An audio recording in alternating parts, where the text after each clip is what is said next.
I went to Great America yesterday for the first time since December 31st of 2023, and I have some revised opinions to talk about. Starting off with RailBlazer, I actually got to ride the gray train for once, and that is what you're seeing in the POV I got. I first rode RailBlazer in row 7 of the red train, and although I didn't get as much airtime room as I would have liked with the restraints, it was still running really fast. This second drop that is coming up right here might be one of the strongest airtime moments I've ever ridden. And during this front row POV, when I went through the dive loop, it is so much better in the front than the back. You have much more speed going into the dive loop, so you get ejected, not to mention getting twisted laterally. I still think Wonder Woman Fighter Courage is better, and I still think it's better than Batman the Ride at Six Flags Discovery Kingdom. I think it's ranked around the same as where I would have expected it to. Next up is Gold Striker, and this ride exceeded my expectations beyond belief. The first time I rode it yesterday, I got a row 6 ride, and it was still insane. But the next few times I rode it, it was crazy. Most rides I would have gotten before yesterday, I would have gotten some pretty good Flowjector airtime, but nowhere near ejector. These rides that I got yesterday,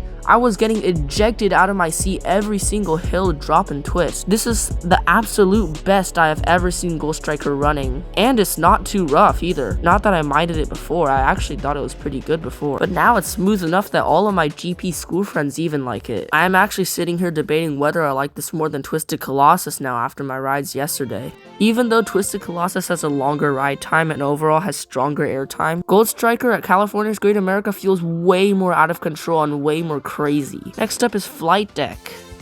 This ride basically stayed the same in my ranking. The drop is actually really good. It gives me that floaty stomach dropping feeling every time, and every inversion and helix is very whippy and very intense. The ride is still running as smooth as ever, and it's still really fun. I actually think it's not too far behind RailBlazer. When I went to Great America with my friends yesterday, for some reason they all wanted to go on Grizzly, and yeah, I went on Grizzly with them, and it's a piece of crap, let me just say that. It's decently smooth for a wooden coaster, which I don't mind, but the ride is either filled with super shallow drops, bad transitions, or straight track.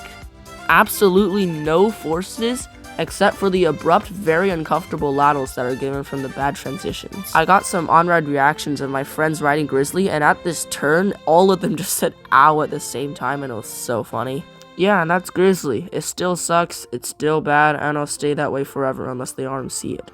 And guess what? I finally got on Drop Tower. I was actually scared of this ride for the longest time, but today I just decided to suck it up and ride it. Let me just say, going up that cable lift was the scariest thing in the world. I was sitting next to my friend and he kept cursing over and over. Thinking about it gives me the shivers, but once I went down that drop was probably the most amount of stomach dropping feeling I've ever had in one moment. And it felt like it lasted forever. It wasn't like a quick pop or anything, it was sustained all the way to the ground. Yeah, I was trembling after that ride, but I went on it again and it was so fun.